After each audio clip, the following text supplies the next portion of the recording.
저희가 이제 신년의 첫 달의 주제로 신기한 생활, 그러니까 신앙의 기본이 탄탄한 생활이라는 주제로 지금 말씀을 나누고 있습니다. 지난주 첫 번째로 예배에 대해서 말씀을 드렸죠. 예배는 단지 종교적인 의식이 아니라 우리에게 나타나신 진짜 왕, 우리의 창조주요 구속주이신 하나님을 만나는 것이고, 그 하나님에 대해서 반응하는 것, 그것이 예배라고 얘기했습니다. 리거렌 목사님은, 세들백 교회 리거렌 목사님은 우리가 이 땅에서 뿐만 아니라 하나님 나라에 가서도 영원토록 해야 되는 것이 예배라고 얘기했어요. 그거는 정말 즐겁고 풍성한 일입니다. 여러분, 아이돌이나 가수들, 이제 좋아하는 가수들의 콘서트를 가잖아요. 그러면 막 3시간 4시간 하고 난 다음에 마지막 곡입니다 그러면 다 막 이러면서, 곡 다 끝나면 감사합니다 그러면 뭐예요? 앵콜 그러면 또 나타나면 좋아하고, 그렇죠? 그 시간이 안 끝났으면 좋겠고, 그 시간이 너무나 황홀하고, 내가 좋아하는 그 연예인이, 그 가수가 무언가를 해줄 때마다 그게 너무너무 황홀하고 그 시간이 즐겁고 막 그렇죠. 우리가 축구장에서 있는 축구를 보고 야구를 보고 스포츠 스타들이 하는 것들을 보면서 그때 그 황홀하고 있었던 좋은 기억들을 잊지 않고 있지 않습니까? 얼마 전에 월드컵이 있었는데 아직도 지금도 2002년 월드컵을 얘기하면서 나 그때만, 너 그때 모르지? 나 그때만 생각하면 눈물 날라 그래요. 예. 이 수많은 시간들이, 20년의 시간들이 지났음에도 불구하고 여전히 그때 이야기를 이야기하고 즐거워하고 눈물 흘리고, 왜 그렇습니까? 그 자체가 너무나 영광스러운 순간이고 기쁜 순간이고 즐거운 순간이기 때문에 그 시간이 끝나지 않기를 바라는 거죠. 예배란 그런 거예요. 그렇기에 우리 주님은 우리 주님 앞에 예배하는 그 모든 것들은 지겹고 고루한 것이 아니라 그 하나님 안에서 영원히 즐거워하고 기뻐하고 치유받고 회복되는 순간입니다. 왜 그렇습니까? 우리 주님 그렇게 영광스러우시기 때문에 그래요. 우리 주님은 찬란하십니다. 우리 주님은 너무 아름다우십니다. 그래서 그 하나님을 알게 되는 사람마다 그 하나님의 영광스러움과 찬란함 앞에 나의 부족함, 나의 죄됨을 보게 되죠. 몸부림치게 됩니다. 회개하게 됩니다. 그렇지만 우리 주님은 우리의 모든 죄악과 허물을 다 사해 주시고 회복해 주시는 은혜를 경험하게 하므로 다시 새롭게 된 우리가 그 하나님의 영광을 보고 찬양하고 노래하게 하는 그 선순환들이 계속 일어나는 것이 예배 가운데 나타나는 거죠. 여러분, 이 예배 가운데 여러분이 그러한 은혜를 날마다 누리기를 원합니다. 여러분의 매일 드려지는 그 예배 가운데 하나님의 찬란한 영광과 기쁨에 반응하는 여러분이 되어지기를 원합니다. 자, 이번 주 두 번째는 그렇게 하나님의 영광을 경험한 사람이 매일의 삶 속에서 어떻게 주님과 교제하는가에 대한 이야기입니다. 주님과 교제하는 첫 번째 걸음은 바로 하나님의 말씀이에요. 제가 그 목공하시는 목사님이신데 개척을 하셔가지고 개척하기 전에 목공일을 배우셨어요. 돈을 먼저 모아야 되니까. 근데 그 목공을 하셨던 목사님이 해준 얘기입니다. 나무를 같은 크기로 이렇게 자를 때 하나를 딱 자르잖아요. 그런데 하나를 자르고 첫 번째 자른 거를 기준으로 삼아서 다른 거를 잘라야 똑같은 크기가 나오지, 1번 자르고 1번을 가지고 그 다음에 2번을 자르고 난 다음에 2번 가지고 3번 자르고 3번 가지고 4번 자르고 4번 가지고 5번 자르면 나중에 크기가 다 달라진다고 합니다. 왜 그럴까요? 기준이 조금씩 다 틀려져 버렸기 때문에 그 미세한 차이가 나중에 엄청난 차이를 만든다는 거예요. 운동장에서 체육할 때 기억나시나요? 기준 딱 하면은 기준 하잖아요. 이 기준을 부른 아이는 절대 움직이지 않습니다. 왜냐하면 그 아이를 기준으로 해서 다른 친구들이 양팔을 간격을 벌리든 한 팔을 벌리든 해서 간격을 맞추기 때문에 그래요. 깜깜한 밤에 배들을 안내하는 등대는 움직이지 않습니다. 왜냐하면 그 등대가 움직여 버리는 순간 그 등대를 보고 움직이는 배들은 방향에 혼란이 생기기 때문에 그래요. 아무것도 없는 밤 하늘에 배를 나가는 사람들이 북극선을 기준으로 해서 방향을 잡는 것도 그것이 움직이지 않기 때문이죠. 여러분, 이것에 어떤 공통점이 있습니까? 기준이라고 하는 것은 절대 움직여서는 안 된다는 거예요. 그것이 움직이는 순간 모든 것은 다 어그러져 버립니다. 여러분, 이 오늘 본문에 나와 있는 사무엘상의 첫 부분은 사사시대의 마지막 부분을 얘기해요. 사사시대에서 왕정시대로 넘어가는 그 연결고리가 되는 사람이 사무엘인데, 그러면 지금 사무엘이 아직 어릴 때니까 사사시대라는 말이죠. 사사시대와 지금의 공통점이 있다면 바로 기준이 없는 세대라는 겁니다. 사사시대를 성경이 어떻게 평가하고 있는지 함께 보죠. 사사기 21장 25절 같이 읽겠습니다. 시작. 그때에는 이스라엘의 왕이 없었으므로 사람들은 저마다 자기의 뜻에 맞는 대로 하였다. 절대 기준이라는 것이 없고 그저 자기의 옳은 소견대로, 자기의 뜻대로 살아가는 시대, 그게 사사시대라고 얘기해요.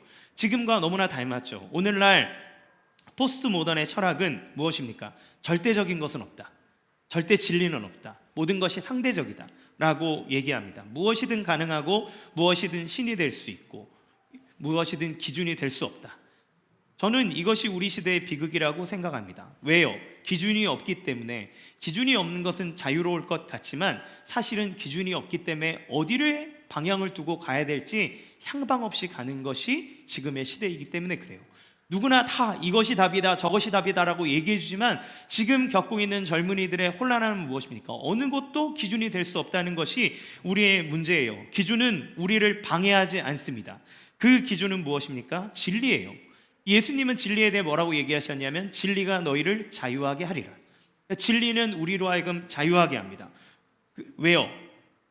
그 진리는 빛이라고 표현해요. 고대의 철학자들이 이야기하기를 진리라고 하는 것은 빛이어서 철학자들만이 그 빛을 볼 수 있다.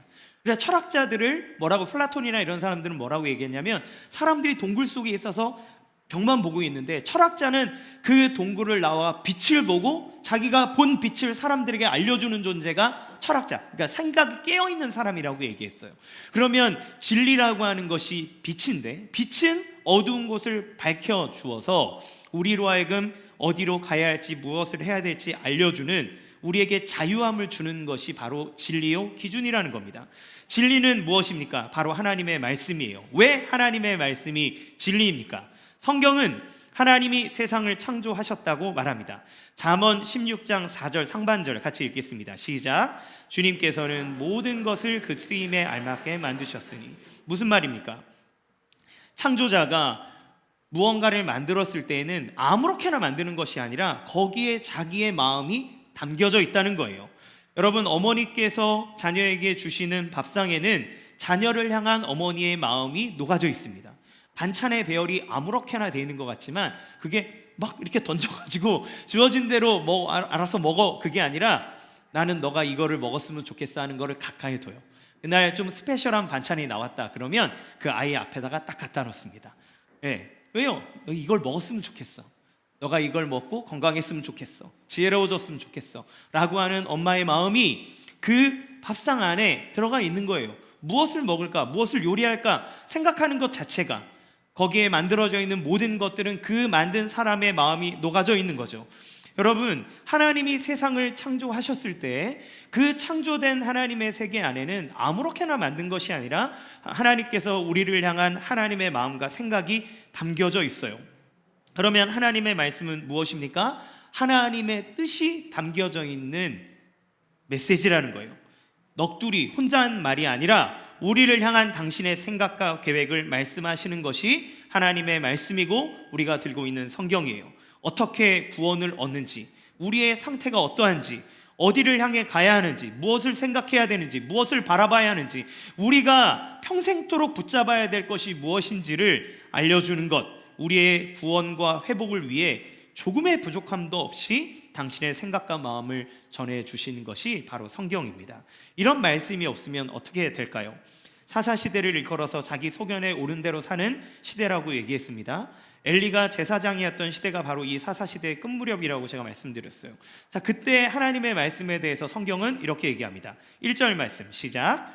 아이 사무엘이 엘리 앞에서 여호와를 섬길 때에는 여호와의 말씀이 희귀하여 이상이 흔히 보이지 않았더라. 말씀이 희귀했다, 이상이 보이지 않았다, 이렇게 얘기해요. 무슨 뜻인가요? 하나님의 말씀과 환상이 드물었던 시대다. 선지자를 통해서도 말하지 않았고 그들에게 환상과 이상도 보여주지 않았다. 하나님이 침묵하시는 시대라는 거예요. 자, 엘리가 누굽니까? 제사장이에요. 제사장도 있고 사사도 있고 선지자도 있는데 그런데 하나님이 말씀하시지 않는 겁니다. 왜 말씀하시지 않았을까요? 그들은 자기의 소견에 옳은 대로 사는 것이 그 시대의 철학이에요. 그 시대의 삶의 모습입니다. 하나님이 뭐라 하든 내 생각이 옳은 대로 사는 거예요. 하나님의 말씀을 귀 기울이지 않고 말씀의 길도 따르지 않으니 하나님께서 그들을 향해 입을 다무시는 겁니다. 일반 성도는 물론이고 성직자들도 하나님의 말씀을 듣지 않기에 하나님은 침묵하시는 거예요. 여러분, 왜 어떤 사람은 하나님의 뜻을 알고 하나님이 나에게 이렇게 말씀하셨어, 하나님 나를 이렇게 사랑하신대, 하나님이 나에게 이렇게 약속하셨어 라고 하는 그 기쁨과 풍성함을 누리는데, 왜 어떤 사람은 하나님이 말씀하신다 해도 나에게는 말 안 하는 것 같고 하나님의 음성이 들리지 않고 그 사람에게 말씀하시지 않을까요? 말씀하시지 않는 것이 아니라 내 생각과 내 소견에 빠져 하나님의 말씀을 듣지 않기 때문이라고 성경은 말하고 있는 겁니다. 이런 세상, 이런 인생은 어떤 인생입니까? 오늘 본문에서 계속 암시하고 있는 것이 있는데, 그것은 무엇이냐면 어둡다라는 거예요. 1절 말씀에 말씀이 희귀하여 하나님 환상도 자주 보이지 않았다, 어두웠다. 그리고 2절에 보면 엘리의 눈이 점점 어두워가서 잘 보지 못하고 있을 때다, 이렇게 얘기해요. 엘리는 당시의 사사요 제사장입니다. 그의 눈이 어둡다라고 하는 것은 노쇠해서 어두워진 것뿐만 아니라 성경에 굳이 이 말을 언급한 이유는 그의 영적 상태가 심각하게 어두워졌다는 것을 나타내는 표현이에요. 무엇입니까? 전문가는 있으나 해결이 되지 않는 세상. 우리의 삶을 보십시오. 우리 주변에 얼마나 많은 전문가들이 있습니까? 수많은 자격증, 공부들을 통해서 깨달은 것들, 박사, 석사 이런 건 너무너무나 넘쳐나서 사람들의 전문가들이 너무나 많아요. 그런데 세상은 어떻습니까? 계속 어두워져 갑니다. 인구는 줄어드는데 젊은 세대의 마음은 깨울 길이 없습니다. 이번 세대는 MZ세대는 이런 특징이 있고 저런 특징이 있고 이런 특징이 있고 이런 특징이 있습니다. 분석해주는 사람은 있으나 어느 누구도 그들의 마음을 위로하고 깨워주고 변화시킬 수 있는 사람은 없습니다. 경제의 박사들이 그렇게 많아도 경제적인 이 위기와 상황들을 극복할 길을 어느 누구도 제시하지 못합니다. 수많은 상담가들, 사람의 마음을 치유하는 전문가들이 있지만 사실은 그들조차도 자기의 마음의 상처 하나 해결하지 못하고 있는 것이 이 시대의 전문가들의 현실이죠. 우리는 전문가를 원하지만 그러나 그 전문가가 모든 것을 해결하지 못한다는 것 또한 압니다. 오히려 더 혼란스러운 세상에 살아요. 건강 프로그램이 얼마나 많은지 모릅니다. 여러분, 아침에 이렇게 틀면 수많은 의사들을 앉혀놓고 토크를 해요. 우리의 몸이 건강하려면 어떻게 해야 되냐. 근데 한 번은 어떤 프로그램에서 일어나기를, 우리의 위생 때문에 그 아침에 일어나자마자 입안에 세균이 얼마나 많은지 아냐, 이거를 양치를 깨끗하게 해서 정결하게 해야 우리의 몸이 건강하다 그랬어요. 근데 또 다른 프로그램에서 한의사가 나오더니 우리 몸에 있는 것이 보약이다, 아침에 일어나서 이렇게 돌려가지고 침을 모아서 먹어라, 그게 보약이다. 뭐 어쩌란 말입니까? 네, 누구는 이게 약이라 그러고 누구는 이게 세균이라 그러고, 자기가 갖고 있는 학문의 방향과 그거에 따라서 전문가들이 각자의 소견을 내는데 결국 그러면 우리가 취사 선택해야 되는 거예요. 아파서 병원에 갔는데 어느 의사는 이게 맞다 그러고, 저 병원에 갔더니 아니다, 그렇게 하면 안 된다, 이게 맞다 그러고, 그럼 우리 보고 어쩌란 말입니까? 그 불안한 마음들을 누가 해결해 줍니까? 우리는 전문가들이 너무나 많이 있지만 그 전문가들은 우리의 모든 것을 해결해 주지 못한다는 거예요. 그러면 무엇이 필요합니까? 누가 필요합니까? 오늘 본문은 이 어두운 세상을 밝힐 진짜 빛이 있는데 그 빛이 하나님의 말씀이다. 왜냐하면 그 말씀이 하나님 자체고 하나님의 생각이고 하나님의 뜻이기, 그리고 하나님은 그 말씀이 관통하는 그 사람을 통해서 하나님의 뜻을 이루시고 말씀하신다 라고 하는 것을 오늘 본문은 보여줘요. 특별히 하나님께서 사무엘을 부르시는 모습을 통해서 극명하게 그 이야기가 나옵니다. 여러분, 왜 말씀이 익숙한 전문가인 엘리가 아니라 어린 사무엘을 하나님은 택하셨을까요? 엘리는 제사장입니다. 전문가입니다. 위치, 사회적 위치, 연륜, 경험, 그 어떤 것도 사무엘은 엘리의 발끝에도 미치지 못해요. 그런데 하나님은 엘리에게 말하지 않으시고 어린 사무엘을 부르십니다. 왜요? 3장 2절 같이 읽겠습니다. 시작. 엘리의 눈이 어두워져 가서 잘 보지 못하는 그때에 자기 처소에 누웠고, 엘리는 눈이 어둡다 했어요. 아까 말씀드렸죠? 육체적 상태를 얘기하는 것을 넘어서 그가 얼마나 지금 영적으로 어두워져 있는지를 묘사하고 있는 겁니다. 그런데 그 어두움과 대조되는 것이 3절에 나오는데, 3장 3절 상반절에 뭐라고 나오냐면 하나님의 등불은 아직 꺼지지 아니하였으며 이렇게 얘기합니다. 하나님의 빛은 여전히 비추고 있지만, 그런데 일반 사람들을 대표하는 엘리 제사장의 눈은 어두워서 빛을 보지 못하고 있는 거예요.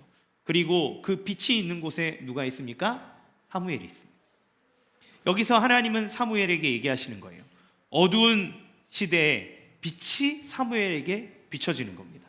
그리고 어린 사무엘에게 하나님의 말씀이 관통되어졌을 때 그 어린 사무엘을 선지자로 세우시는 첫 출발이 되는 거예요.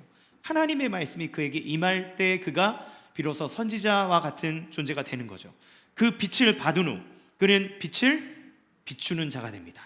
그때부터 그가 하나님을 알게 되고, 하나님의 말씀이 사무엘을 통해서 엘리에게 전해지고, 하나님의 말씀이 사무엘을 통해서 온 이스라엘 백성들에게 선포되고 증거되어 사람들로 하여금 하나님을 알게 하는 존재가 되게 하는 거예요. 자, 그렇다면 오늘 사무엘을 통해서 보는 것처럼 말씀을 관통하는 삶, 그것은 어떻게 이루어지는가?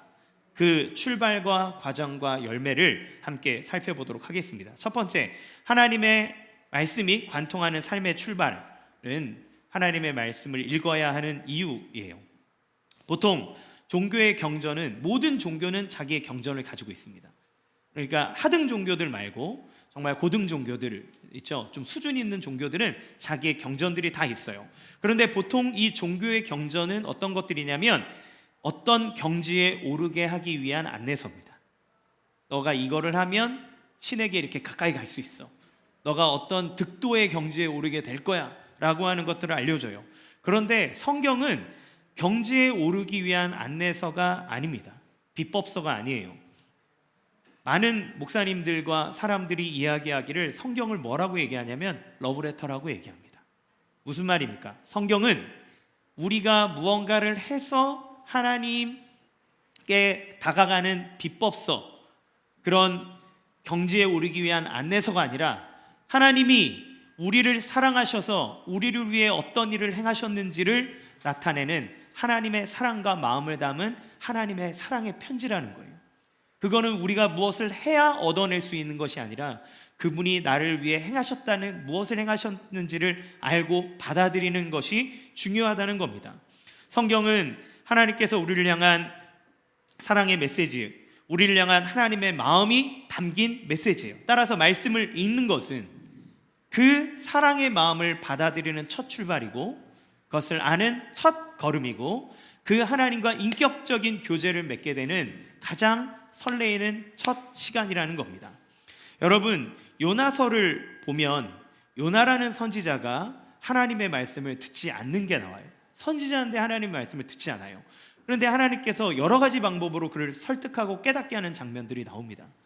보통 신이라면 까라면 까라 너 죽어 이렇게 해야 되는데, 하나님이 그를 여러 가지 방법으로 설득하세요. 그래도 그 방향이 아니지 않겠니? 여기로 가야 되지 않겠니? 뭐 고래 뱃속에, 물고기 뱃속에도 넣었다가 덩굴을 줬다가 뺏었다가. 그러면 요나는 더 대단해요. 하나님 왜 그러십니까? 내가 죽어도 여한이 없습니다 막 그러면서 하나님한테 대들어요. 여기에 보여지는 게 뭡니까?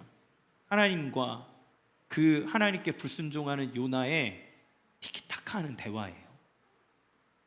하나님은 지엄한 창조주요, 범접할 수 없는 신이시지만 동시에 우리를 사랑하는 존재로서 우리와 대화하고 우리와 말하기 원하시는 인격적인 하나님입니다. 여러분, 가장 사람들 관계 안에서 심각한 것이 무엇인지 아십니까? 그것은 말을 안 하는 거예요. 사춘기 아이들, 자녀들 가정 안에서 제가 이제 청소년부를 맡을 때 많은 분들이 얘랑 맨날 싸워요 막 그렇게 얘기하면, 싸우면 감사하십시오 입을 담은 순간이 오리니 그때가 저주입니다. 네. 아이와 싸우고 있다면, 그래서 막 엄마가 왜 그래? 내가 뭐라 그랬어? 이렇게 막 이렇게 해도 싸우고 있다면 무언가 대화가 오고 가고 있는 거잖아요. 그런데 가장 심각한 거는 아이가 문을 걸어 잠그고 입을 다물고 엄마에게는 아빠에게는 절대 얘기하지 않는 순간이 교제가 단절되는 순간이에요. 예전에 파이디온에서 자녀와 함께하는 40일간의 대화라고 하는 책이 있습니다. 아이와 대화가 끊어진 가정이 아이와 대화하는 첫 걸음인데, 그거 어떻게 되냐면 하나씩 포장이 돼 있어요. 이렇게 다 동봉돼 있어요. 그러면 촛불 하나를 켜놓고 아빠가 들어가든 엄마가 들어가든 단 둘이서만 있어야 됩니다. 그걸 딱 놔둔 다음에 첫 번째 장을 딱 뜯잖아요. 봉투를 뜯으면 뭐가 있냐면 엄마 대사, 아이 대사가 있어요. 그거를 보고 서로 있는 거예요. 뭐라고 얘기할지를 몰라서 그거를 보고 첫 대화를 뜨는 겁니다. 어떻게 지냈니? 어떻게 했어요? 이거를 대사를 그대로 읽는 거예요. 이게 내가 처음에 이게 뭐야? 그랬는데 그 정도로 청소년이 되어 부모에게 입을 다물고 있는 아이들의 입을 열고, 또 부모가 자기의 감정대로 막 비인격적으로 쏟아내던 말 때문에 서로 상처받아가 대화가 단절된 그 부모와 자녀 사이를 이어주기 위해서 어떻게 대화해야 되는지를 안내해 주는 거예요. 그러다 보면 말이 트기 시작하는 거예요. 대화가 시작되니까. 여러분, 하나님이 우리에게 말씀하시고 우리가 하나님의 음성을 듣기 원할 때 하나님 말씀하시지만, 하나님이 침묵하실 때 그 답답함은 이루 말할 수가 없는 거예요. 오늘 문제가 뭔지 아십니까? 오늘 가장 이 시대의 전문가로 꼽히는 엘리는 그것조차 없었다는 거예요. 하나님과 다투는 것조차 없어요. 하나님은 그냥 침묵해 버리는 겁니다. 그때는 말씀을 안 하세요. 사무엘상 3장 16절에서 17절 같이 읽겠습니다. 시작. 엘리가 사무엘을 불러 이르되 내 아들 사무엘아 하니 그가 대답하되 내가 여기 있나이다 하니 그가 이르되 내게 무엇을 말씀하셨느냐 청하노니 내게 숨기지 말라. 내게 말씀하신 모든 것을 하나라도 숨기면 하나님이 내게 벌을 내리시고 또 내리시기를 원하노라 하는지라. 엘리는 제사장이지만 하나님과의 교제가 완전히 끊어져 있다는 걸 보여줘요. 그래서 하나님의 계시가 궁금해서 제사장이 거기에 있는 애한테 물어보는 겁니다. 하나님 뭐라 그러시든 너 너무 궁금해, 알려줘. 너 안 알려주면 저주한다. 그래서 아이에게 하나님 말씀을 궁금해서 물어봐요. 왜요? 그동안 하나님께서 말씀하셨음에도 불구하고 그가 듣지 않았기 때문에 그렇습니다. 13절에 그가 아는 죄악 때문에 그 가정이 심판을 받는다 그랬어요. 왜요? 자기 아들들이 하나님을 업신여김으로 저주를 자청했는데, 내가 그렇게 얘기했는데도 그가 그 아들을 금하지 않았다. 그가 하나님의 뜻을 알고 있으면서도 자기 자식이 하나님보다 더 귀하게 여겨져서 아들한테 말하지 못한 거예요. 하나님이 말하는 거에 귀를 닫아버린 거예요. 하나님의 뜻에 순종하지 않고 그것을 전하지 않은 거예요. 그러니 어떻게 합니까? 하나님이 그를 향해 입을 다무시는 겁니다. 그리고 사무엘을 통해서 그에게 얘기하시는 거예요. 대화하지 않으니 하나님은 더 이상 그에게 말씀하지 않습니다. 여러분, 신앙의 왕년은 없습니다. 지금 내가 하나님과 어떤 관계를 맺고 있느냐가 중요하죠. 지금 하나님의 말씀을 듣고 있는가? 그래, 내가 그때 말씀에 뜨거웠지. 내가 하나님 말씀을 들을 때 막 묵상하면 막 이런 간증이 있어. 근데 지금은 그러면 옛날에 아무리 좋았어도 지금 대화가 단절돼 있다면 지금은 나는 관계가 좋지 않은 거예요. 그 출발은 언제나 말씀입니다. 부부간에 친밀해지는 것은 대화예요. 남편이 아내의 말을, 아내가 남편의 말을 서로 들어주는 것에서부터 인격적인 교제가 이루어집니다. 서운한 것을 쏟아내고 이야기하는 것에서부터 말이 시작되고, 누군가는 그걸 듣고 반응해 주는 것에서부터 그 관계가 돈독해지든 더 문제를 알아가든, 그래서 그걸 어떻게 해결할 것이든 하는 방향을 알아가는 것처럼 말이죠.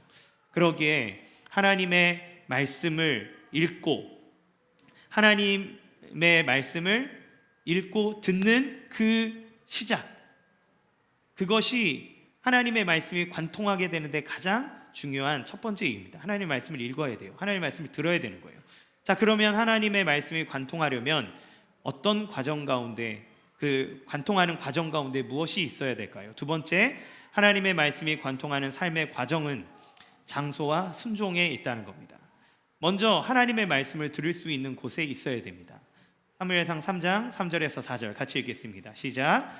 하나님의 등불은 아직 꺼지지 아니하였으며 사무엘은 하나님의 궤에 있는 여호와의 전 안에 누웠더니 사무엘을 부르시는지라 그가 대답하되 내가 여기 있나이다 하고 말씀이 있는 장소에 있어야 합니다. 빛이 있는 장소에 있어야 돼요. 사무엘은 하나님의 빛이 등불이 비치는 그 자리, 하나님이 얘기하시는 그 자리에 그가 있었어요. 어두운 시대, 어두운 시간, 바로 그때 사무엘은 하나님의 등불이 있는 곳에서 하나님을 기다리고 있습니다. 정말 사람들이 어리석은 것은 주님의 뜻을 모르겠다고 하면서 결국 말씀이 있는 장소에 있지 않는다는 게 문제입니다. 말씀을 읽는 자리로 가야 돼요. 말씀이 선포되는 자리에 있어야 합니다. 묵상의 자리에 있어야 돼요. 여러분, 우리는 순간순간의 선택을 하게 됩니다. 내가 어디에 있을 것인가? 내가 무엇을 들을 것인가? 그 선택에 따라 여러분의 삶의 방향과 지혜로움은 확연하게 차이가 나게 됩니다. 제가 그 뉴욕에 일주일 동안 이제 놀러 간 적이 있어요. 그때 이제 캐나다에 이제 1년 동안 있었던 때인데 시간이 나서 형제 2명, 저희 3명, 형제 3명이서 함께 모여서 뉴욕에 일주일을 놀러 갔습니다. 그때 묵었던 곳이 어디냐면 뉴욕에서 조금만 가면 이제 뉴저지가 있잖아요. 거기에 CCC라고 하는 단체의 스틴트, 그러니까 1년간 단기 선교로 온 그 팀이 있는데 그 숙소에서 제가 일주일 동안 같이 묵었어요. 근데 거기 계셨던 그 간사님이 참 말씀과 삶의 은혜가 되게 충만한 분이셨습니다. 그분의 이야기를 들으면 좀 말씀에 큰 도전을 받고 깨달음을 얻어요. 그분과 함께 아침에 이야기를 나누다 보니 그분을 통해서 주시는 하나님의 말씀이 너무나 달콤하고 제 삶을 깨워주고 너무 좋아서 감동을 많이 받았습니다. 그때 우리 형제들 3명이 딱 모여가지고 얘기했어요. 야, 우리 정하자. 남은 시간 동안 아침 일찍 나가서 뉴욕을 구경할 것이냐, 아니면 이 아침 시간에 떼서 이 간사님과 만나서 하나님 말씀을 같이 나눌 거냐.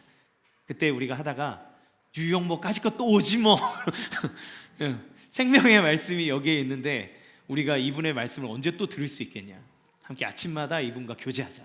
그래서 이분이 시간 날 때마다 아침 오전 시간에 1시간에서 2시간 정도를 같이 교제하고 또 그 이후에 나가서 그냥 뭐 형제 3명이니까 무서운 줄 모르고 밤늦게까지 뉴욕을 또 보고 왔던 기억이 납니다. 그런데 그때 그 시간들의 그 대화가 그분이 나눠주셨던 하나님 말씀에 대한 것들이 제 심장에, 제가 어떤 표현을 하냐면 나사못 같다는 표현을 써요. 이렇게 꽝꽝 박히는 말씀이 있는 반면에 계속 제 마음을 옥죄어오는 말씀이 있어요. 그분을 통해 들었던 말씀들이 제 마음에 나사못 조이듯 쭉쭉 조여서 들어오는데 하루가 지나고 이틀이 지나고 3일이 지나도 말씀이 떠나지 않는 거예요. 그래서 제가 사실은 그때 졸업하면 내가 무엇을 할 것이냐, 내가 어떤 진로를 두고 살아갈 것이냐, 내가 무엇을 위해 나의 재능과 나의 열정과 나의 마음을 쏟으며 살아갈 것이냐를 두고 기도하면서 있었던 시간인데 그분과의 말씀을 통해서 제가 삶의 방향을 딱 결정하게 됐습니다. 사역자가 되겠다라고 결정한 게 아니라 제 삶의 목표와 비전이 온전하게 하나님 나라를 향해야 되겠다는 마음으로 가득하게 되고 그러면서 지금의 자리까지 오게 되었어요. 그 하나님의 말씀이 있는 자리, 그것을 통해서 제 생각과 마음이 열리게 되고 하나님의 말씀을 통해 저는 담대하게 제 진로를 결정할 수 있게 되고 그 모든 순간에 하나님의 인도함을 받으며 여기까지 오게 된 것 같습니다. 우리가 삶을 살면서 노는 자리에 있으면서 성적이 오르는 걸 바라면 안 되잖아요. 그렇죠? 공부해서 내가 성적이 오르고 싶으면 학원에 가든 스터디를 하든 공부하는 자리에 가든 무언가를 해서 하나님 앞에 자기의 자리에 있어야 한다면, 하나님의 뜻을 알고 싶다면 하나님 말씀이 있는 곳에 있어야 됩니다. 거기에 있지 않으면서 하나님이 나에게 말씀하지 않는다고, 거기에 자기의 마음을 두지 않으면서 하나님은 나를 사랑하지 않는 것 같다고 말하는 거는, 그거는 아이러니예요. 두 번째, 순종하는 자세입니다. 3장 10절 말씀 같이 읽겠습니다. 시작. 여호와께서 임하여 서서 전과 같이 사무엘아 사무엘아 부르시는 자라. 사무엘이 이르되 말씀하옵소서 주의 종이 듣겠나이다 하니. 사무엘이 하나님께서 하시는 말씀은 사실 사무엘이 받기 힘든 말이에요. 왜냐하면 하나님께서 사무엘을 통해서 엘리 제사장의 가문을 심판하겠다는 얘기를 하시는 거거든요. 근데 사무엘은 지금 하나님이 이야기하는데 그게 무슨 얘기인지도 알지도 못하면서, 그러면서 하나님, 지엄하신 하나님 얘기할 때 말씀하십시오 주의 종이 듣겠습니다 라고 하는 표현을 하는 건 하나님 말씀만 한번 해보시면 제가 생각해 보겠습니다가 아니라 당신이 말씀하시는 그대로 제가 다 받아들이겠습니다라고 하는 자세를 얘기해 주는 거예요. 왜 그렇게 말할 수 있습니까? 하나님, 내가 이해할 수 없고 내가 납득할 수 없는 일이라 할지라도 하나님의 뜻은 우리와 달라서 무한히 앞을 보시며 하나님 우리에게 가장 선한 것을 주시는 분인 것을 알기 때문에 그래요. 여러분, 바둑의 고수들은 보통 9수 앞을 내다본다고 합니다. 그러니까 바둑 하나 두고 그 다음에 이 사람이 여기다 두면 내가 여기다 두고 여기다 두면 여기다 두고 경우의 수를 계속 따져서 9수 앞을 내다보고 하나를 탁 준대요. 그러니까 한참 동안 이렇게 뚫어져다 쳐다보는 거죠. 예. 또 바둑을 보니까 복기라고 하는 걸 하더라고요. 바둑을 딱 두고 난 다음에 되게 신기한 게 그걸 다 주워 담더니 여기에다 이렇게 놨습니다, 여기에 놨습니다 이러면서 그걸 다 외워서 다시 똑같이 놔요. 오, 저게 어떻게 되냐, 와, 진짜 똑똑하다라고 생각했는데, 물론 똑똑하기도 하지만 이걸 어떻게 외울 수 있느냐라고 할 때 바둑을 두는 분이 얘기해 주었는데, 바둑을 두는 사람이 돌을 놓을 때 하나의 돌도 의미 없이 두는 돌이 없다는 거예요. 거기에 돌을 둔 데는 반드시 이유가 있다는 겁니다. 그렇기 때문에 여기에 돌을 딱 둔 거에 대해서 이거는 이것 때문에 여기에 둔 거라고 하는 그 서사가 그 안에 다 펼쳐져 있대요. 그래서 다 뒤집어놔도 그거를 탁탁탁 두면서 다시 찾아갈 수 있는 거예요. 다시 알 수 있는 거죠. 여러분, 인생을 바둑에 비유하는 사람들이 많습니다. 하물며 하나님께서 우리에게 무언가를 하기 위해서 우리에게 어떤 일을 펼치셨다면, 또 우리의 삶 속에 우리의 연약함과 죄성으로 인해서 고난을 당하고 어려운 일이 있다 한들 하나님께서 우리의 인생을 이끌어 가실 때 허투루 하시는 것이 있겠습니까? 바둑 기사도 그 하나의 돌을 놓기 위해서 모든 의미를 다 놓고 그것을 두는데, 온 천지 만물을 창조하실 뿐만 아니라 우리를 사랑하시는 그 하나님이 우리의 인생의 그 어떠한 것이든, 즐거운 일이든 슬픈 일이든 그 모든 것 안에 허투루 우리에게 행하시는 일들이 있겠습니까? 그 깊은 은혜의 뜻을 알지 못하지만, 그러나 우리는 그분을 신뢰하기에 우리는 주여 듣겠습니다, 말씀하십시오 라고 순종의 말을 하는 거예요. 어떤 목사님이 얘기하시기를 우리가 하나님께 드릴 수 있는 답은 예수라는 말밖에 없다, 이렇게 얘기를 했어요. 여러분, 양자역학은 전 잘 모릅니다.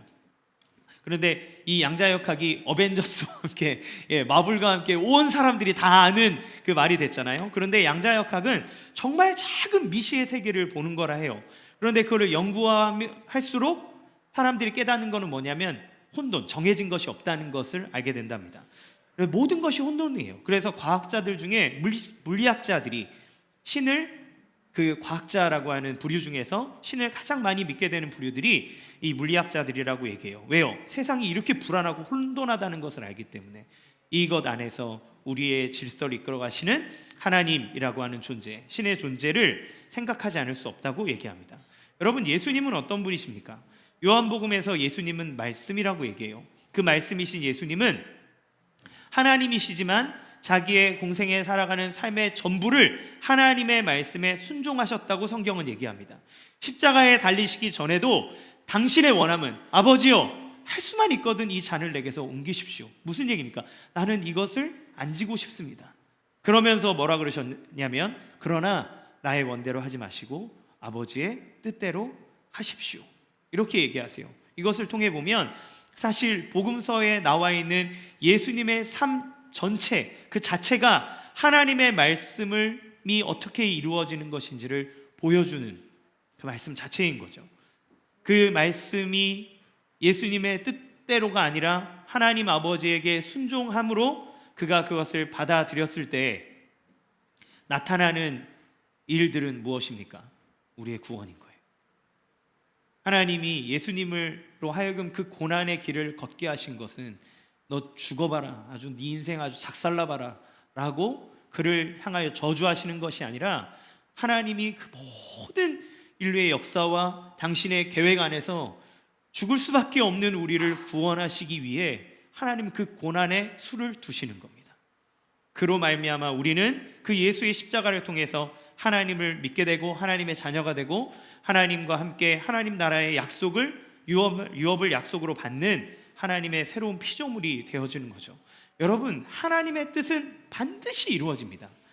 그러면 이것이 무엇을 나타내는 말인가요? 순종의 길이야말로 가장 복되다는 거예요. 왜요? 내가 불순종해도 하나님의 뜻은 반드시 이루어집니다. 그럼 무슨 차이예요? 순종하는 사람은 내가 순종함으로 나를 통해 하나님의 뜻이 이루어지는 것을 보는 거고, 불순종하는 사람은 자기가 불순종했음에도 불구하고 하나님이 당신의 뜻대로 이루시는 것을 보는 겁니다. 하나님의 영광의 자리에 함께 있느냐, 아니면 거기에서부터 떨어져 나와 거기에서 그것을 그저 방관하고 보며 자기를 자책하는 삶을 살아가느냐에 대한 문제죠. 따라서 순종이야말로 가장 큰 유익이라는 거예요. 그래서 사무엘은 하나님의 말씀이 선포되는 자리에 있었고, 그리고 그 마음에 하나님이 무엇을 이야기하든 내가 듣겠습니다 라고 하는 그 순종의 마음을 통해 나갔을 때 하나님이 그를 통해 역사하는 거죠. 그러면 하나님의 말씀이 관통하여서 순종하는 사람을 통해 하나님은 어떤 일을 이루시는가? 세 번째, 하나님의 말씀이 관통하는 삶의 열매, 결과입니다. 그것은 그 사람을 통해서 온 세상이 하나님을 보게 된다는 거예요. 하나님 그 말에 권위를 주고 사무엘을 통해서 온 세상이 하나님을 보게 됩니다. 말씀이 그 사람의 삶에 영향을 미치게 될 뿐만 아니라 그를 통해서 하나님의 뜻이 드러나고 나타나게 되는 겁니다. 여러분, 그런 사람 본 적 있습니까? 하나님 그 사람을 통해서 하나님의 영광이 드러나고 하나님의 뜻이 나타나고 하나님을 보게 되는 그런 사람 말이에요. 예수님을 믿는 것 같은 사람, 넌 정말 그리스도인이구나, 너를 보니 하나님 계시구나 라고 하는 사람, 여러분이십니까? 아니면 그런 사람 보신 적이 있습니까?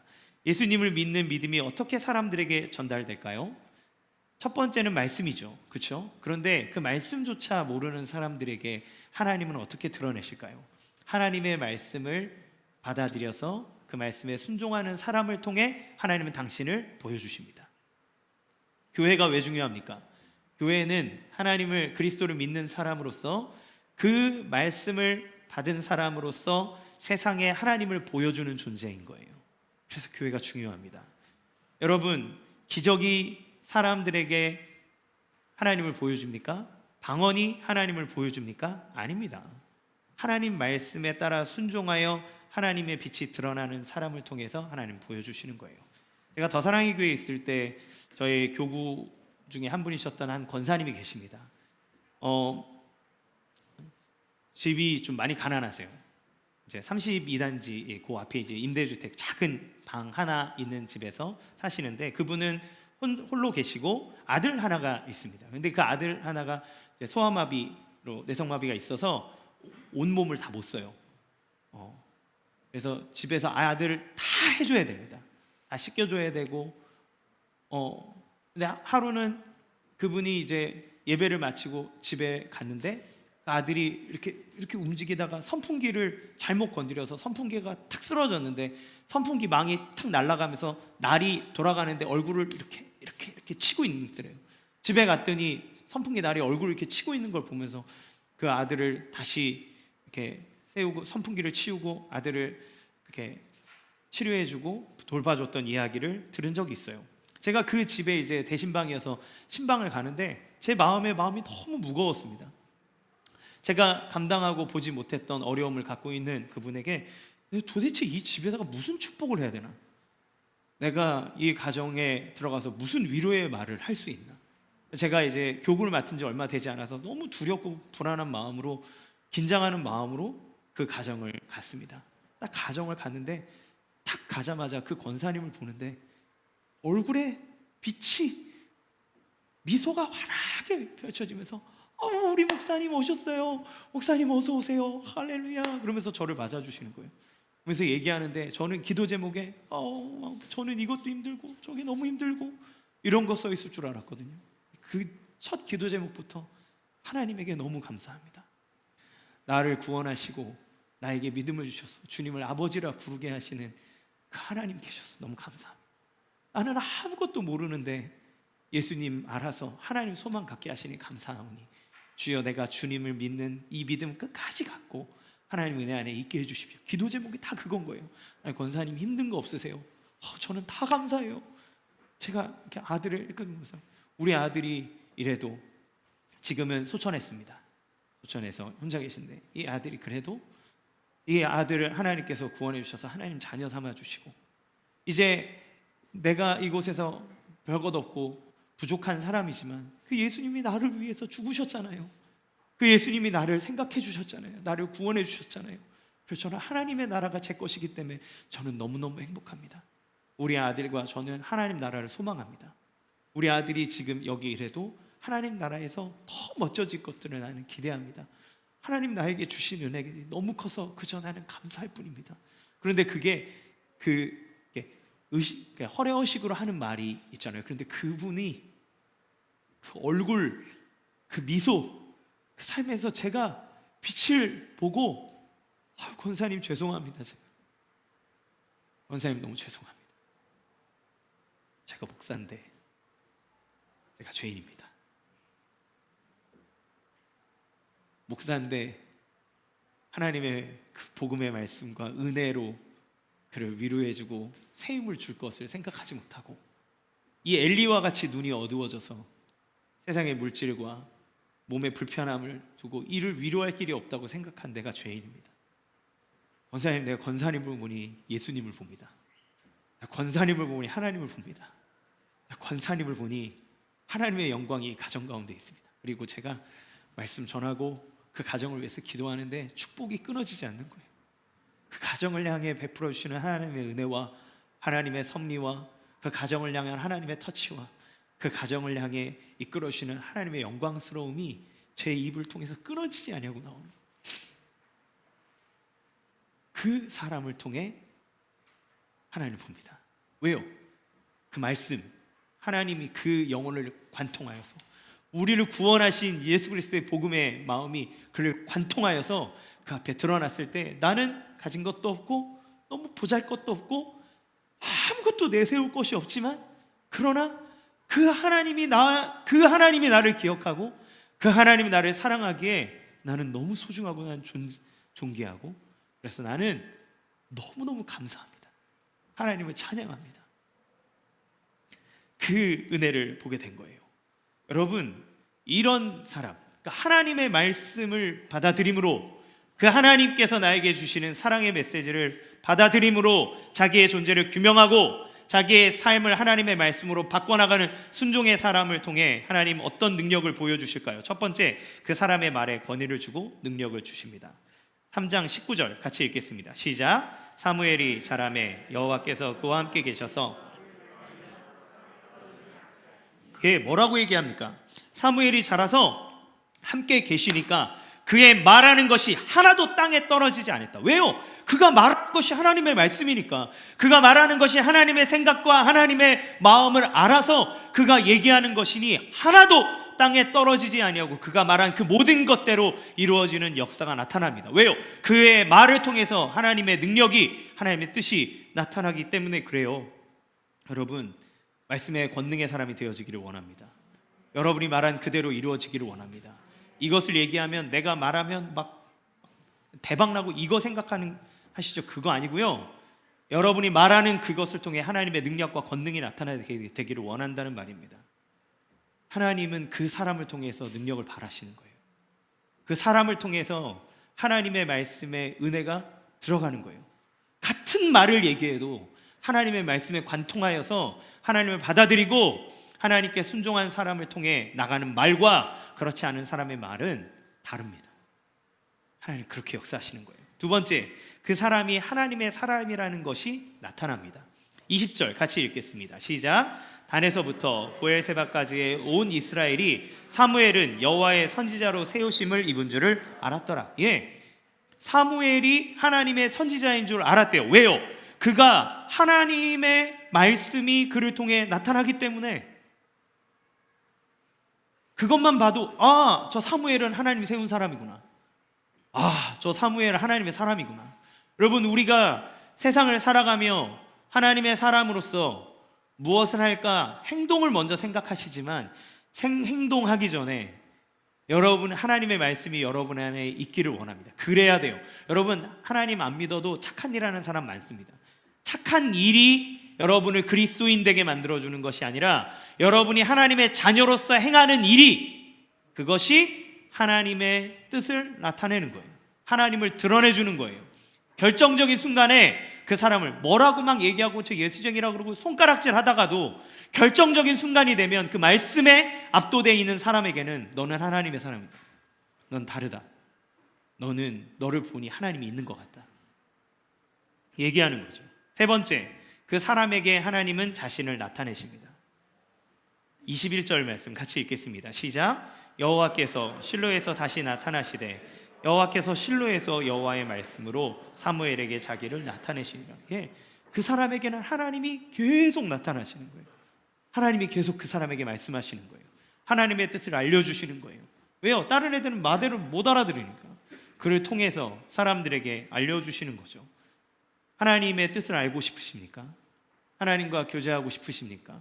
왜 하나님 나에게 말씀해 주지 않느냐고 그런 생각이 드십니까? 귀를 열어 하나님 말씀을 들으십시오. 말씀을 듣는 자리에 계십시오. 하나님 말씀을 읽으십시오. 들으시면 하나님 계속 나타나십니다. 들으시면 하나님 계속 말씀하십니다. 여러분, 건성으로 듣는 사람에게는 얘기 안 해요. 그렇죠? 여러분 누가 얘기하는데 아유 그러네 예. 이렇게 얘기하면 말이 끊깁니다. 말하고 싶지 않아요. 그런데 딱 눈 쳐다보면서 온 마음으로 그 사람을 경청해 주잖아요. 끝없이 얘기하고 싶습니다. 끝없이.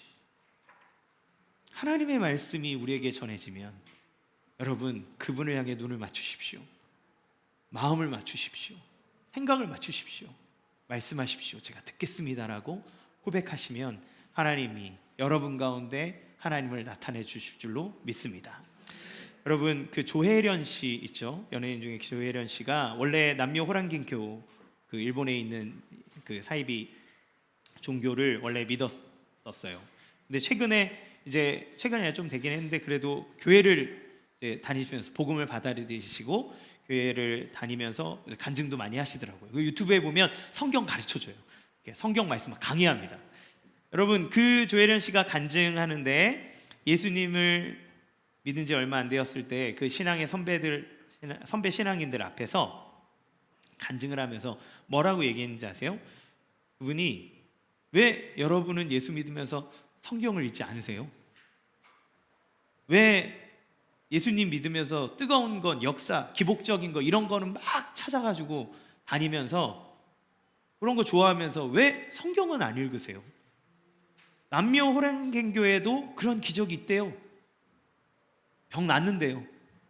자기 그래서 거기 막 했대요. 그런데 자기가 하나님의 말씀을 보고 깨달은 것, 놀라운 것은 뭐냐면 이 하나님의 말씀이야말로 진짜 진리구나. 이것이 우리의 영혼을 깨우는 진짜 진리구나라고 하는 것을 자기가 알게 되었고 그것을 알고 난 다음에 그 말씀을 보니 이 말씀이 이렇게 달고 오묘한데 왜 예수 믿는 여러분들은 성경을 안 읽으세요? 이렇게 얘기했다고 해요.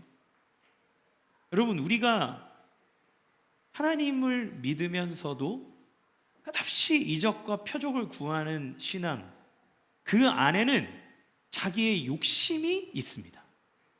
하나님을 받아들이는 것이 아니라 하나님을 통해서 원하는 것이 있는 거예요. 하나님을 통해서 내가 원하는 것을 받아내고자 하는 마음이 있는 거예요. 그런데 믿음은 하나님 그 자체를 받아들이는 겁니다. 여러분이 표적과 기적을 구하며 신앙생활을 하면 할수록 그것은 여러분의 우상이 분명하게 드러나는 거고 그 우상을 붙잡고 여러분이 신앙생활을 하면 그 우상은 여러분을 반드시 실망시킵니다.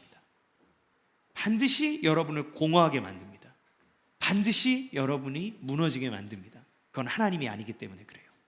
하나님 그 자체 하나님의 말씀에 진리가 있기에 우리가 하나님을 받아들이지 않으면 하나님을 통해 얻어내는 것을 가지고 위해서 하나님께 간다면 우리는 아무것도 얻어낼 수 없습니다.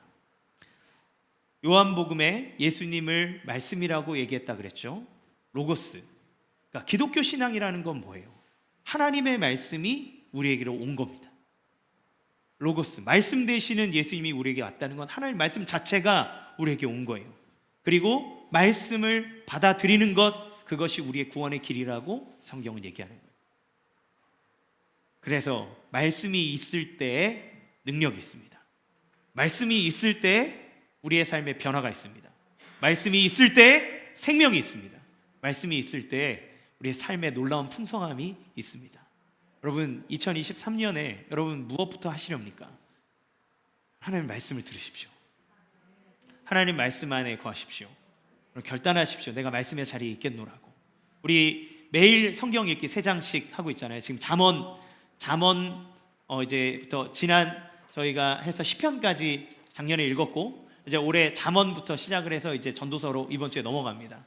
뭐 앞에 밀린 거 안 읽으셔도 돼요. 그냥 시작하는 거, 거기에서부터 한 장 한 장씩, 우리가 성경 한 번 읽고 끝날 게 아니기 때문에 그냥 시작하는 것 하루에 3장이라도 한 장 한 장씩 여러분 읽어가시기 바랍니다. 하나님 말씀이 선포되어지는 것에 온 마음과 정성을 다해 여러분 말씀을 들으시기 바랍니다. 하나님의 말씀을 가지고 묵상하시기 바랍니다. 묵상은 채우는 거예요. 명상은 비우는 거라면 묵상은 채우는 겁니다. 무엇으로 우리를 채우겠습니까? 하나님의 말씀으로 채우지 않으면 세상의 생각이, 악한 생각이 우리를 채웁니다. 여러분 묵상함으로 하나님의 말씀을 채우십시오. 그러면 그 세상을 창조하신 하나님의 말씀, 그 말씀이 우리 안에 있게 되고, 그 하나님의 말씀은 우리를 치유하고 회복하며 우리를 구원으로 이끌 뿐만 아니라 그 말씀이 관통하는 그 사람을 통해 하나님의 역사가 드러나고 세상을 치유하고 우리의 가정과 우리의 삶의 모든 회복과 풍성함이 일어나게 될 줄로 믿습니다. 아멘이죠? 2023년 우리가 하나님의 말씀 안에 거하여 하나님의 그 부요함과 풍성함을 누리는 우리의 삶이 되기를 주님의 이름으로 간절히 축원합니다.